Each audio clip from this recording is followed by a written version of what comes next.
નમસ્કાર મિત્રો, આજે આપણે પોરબંદર દરિયાઈ ચોપાટી આવ્યા છીએ।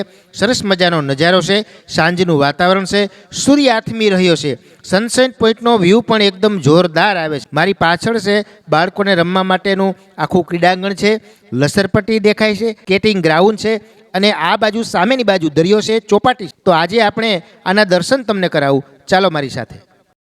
નમસ્કાર મિત્રો, આજે આપણે આવી પહોંચ્યા છીએ અરબી સમુદ્રના કિનારે બેસેલા ऐतिहासिक शहर पोरबंदरनी सुंदर दरियाई चौपाटी पर। पोरबंदर दरियाई चौपाटीનું આ મનમોહક દ્રશ્ય, ઠંડા સમુદ્રી પવન અને સૂર્યાસ્તનો અદ્ભુત નજારો દરેક પ્રવાસીને મંત્રમુગ્ધ કરી દેશે।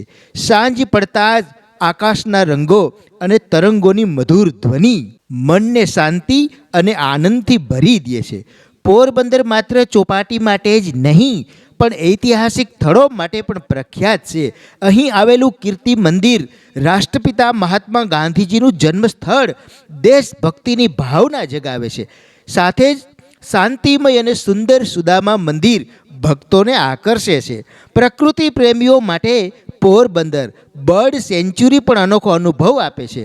ચોપાટી પર મુલાકાતીઓને ઘણી સુવિધાઓ ઉપલબ્ધ છે। બેઠકો માટે સારા બેસણા, બાળકો માટે રમવાની જગ્યા, સાફ સફાઈ અને લાઇટિંગની યોગ્ય વ્યવસ્થા।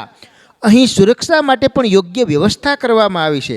ખાણીપીણીની વાત કરીએ તો ગરમા ગરમ ભજીયા, પાણીપુરી, ભેળ, દાબેલી, મીઠી મકાઈ જેવી સ્વાદિષ્ટ વાનગીઓ અહીં સરળતાથી તમને મળી રહે છે। સાથે ઠંડા પીણા, આઈસ્ક્રીમનો આનંદ લેતા લોકોનો ઉમંગ જોવા જેવો હોય છે।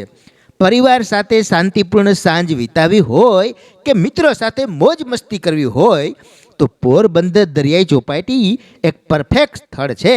તો મિત્રો, જો તમે પ્રકૃતિ, ઇતિહાસ અને સ્વાદનો અનોખો સંગમ માણવા માગતા હોવ તો એકવાર જરૂર પોરબંદર ચોપાટીની મુલાકાત લેજો।